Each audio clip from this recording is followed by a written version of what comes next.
자, 우리 수업 들어가겠습니다. 책은 135쪽이고요. 자, 우리 의료보험 진료보수 지불제도 요거 들어가겠습니다. 요거 시험 문제 좀 나오니까 정확하게 이해를 좀 하시면 돼. 책은 135쪽이에요.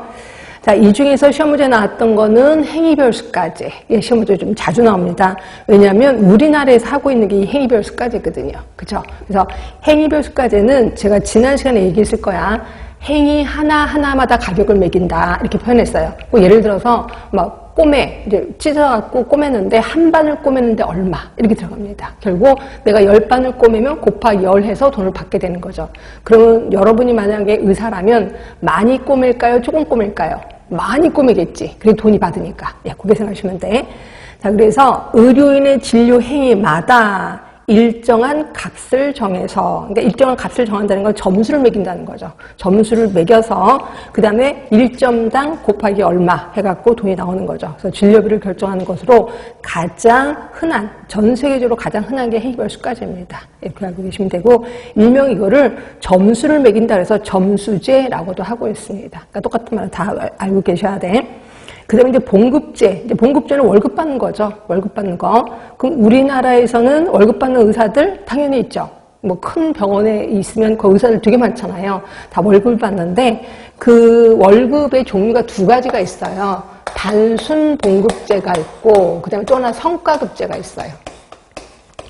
그러니까 단순 봉급제는 한 달에 얼마 그러면 그 돈만 받는 거야. 내가 환자를 많이 보든 조금 보든 한 달에 얼마 그럼 그 돈만 받는 겁니다. 그런데 그래서 성과급제는 내가 환자를 좀 많이 봐. 그럼 플러스 알파를 더 받는 거예요. 그죠? 결국 성과급제는 행위별수까지랑 거의 똑같다라고 보시면 되고, 그럼 우리나라 의사들은 단순 봉급제가 아니라 성과급제를 받을 겁니다. 네, 그렇게 알고 계시면 되고. 그 다음에 인두제 하면은 이것도 우리 지난 시간에 영국 배우셨잖아요. 사람의 머리수대로 예, 지불을 받는 거. 이거를 이제 인두제라고 보고 있고, 근데 이제 포괄수까지 들어갈게요. 예, 포괄수까지도 나올 확률이 높아요. 왜냐면 우리나라에서 좀 하고 있거든요. 포괄수까지는 세트 판매라고 보시면 돼요. 세트. 자, 그러니까 이런 거죠. 우리가 이제 햄버거 먹으러 갔어. 그래서 제가 이제 불갈비 버거 하고요, 쉐이크 하고요, 감자튀김 주세요라고 하면은 꼭 알바생이 이러더라고요. 손님 그렇게 드시지 말고 세트로 드세요. 세트가 좀 쌉니다. 이렇게 얘기를 하더라고요. 요 세트가 포괄수까지라고 보시면 되는데, 세트로 먹는 방법이 한 3가지가 있습니다. 거기 보시면 환자 1인당 얼마, 그 다음에 요양일수별로 얼마, 또 질병별로 얼마. 그래서 묶는 방법이 3개가 있는데, 이 중에서 질병별로 묶은 포괄수까지를 DRG라고 표현합니다. DRG. 그러니까 DRG는 질병별로 묶은 포괄수까지. 이렇게 생각하시면 돼요. 그죠? 그래서 우리나라는 특히 질병별로 묶은 포괄수까지를 지금 하고 있는데, 그럼 어떤 질병이요? 그 밑에 핵심 체크가 있을 겁니다. 7개 질병군에 대해서 포괄수까지를 하고 있습니다. 자, 안과에서는 백내장 수술, 이비인후과, 편도, 아데노이드 수술, 일반외과 좀 보시면 되고, 거기 이제 맹장염 수술도 있을 겁니다.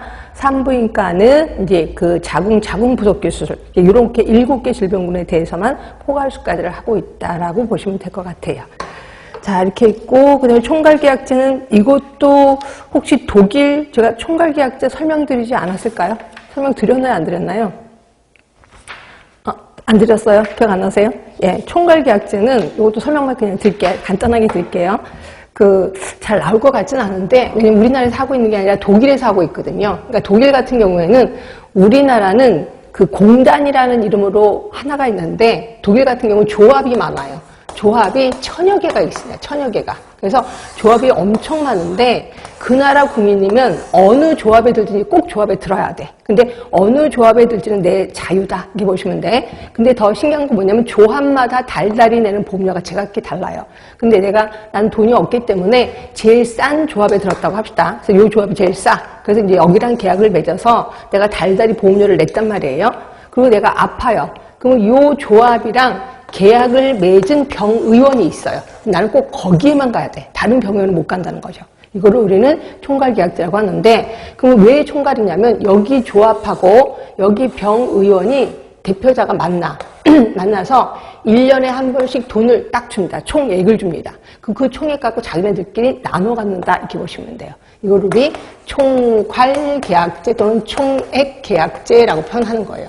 자, 이러다 보니까 여기 있는 의사야. 내가 환자가 왔어. 잘해줄 것 같아요? 못해줄 것 같아요? 못해주죠. 왜냐면 총액을 이미 받았잖아. 이미 돈을 받았기 때문에 환자가 오면 웬만하면 치료 안 하고 잔소리만 하고 내보낼 것 같다. 이렇게 생각하시면 돼요. 하여튼 이거를 독일 총괄계약제라고 보시면 되고요. 자, 그래서 이거는 보겠습니다. 지불 측은 누구예요?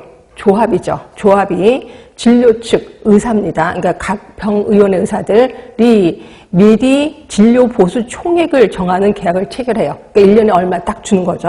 자, 그리고 나면 이제 거기 밑에 보시면 지불자는 진료비에 구해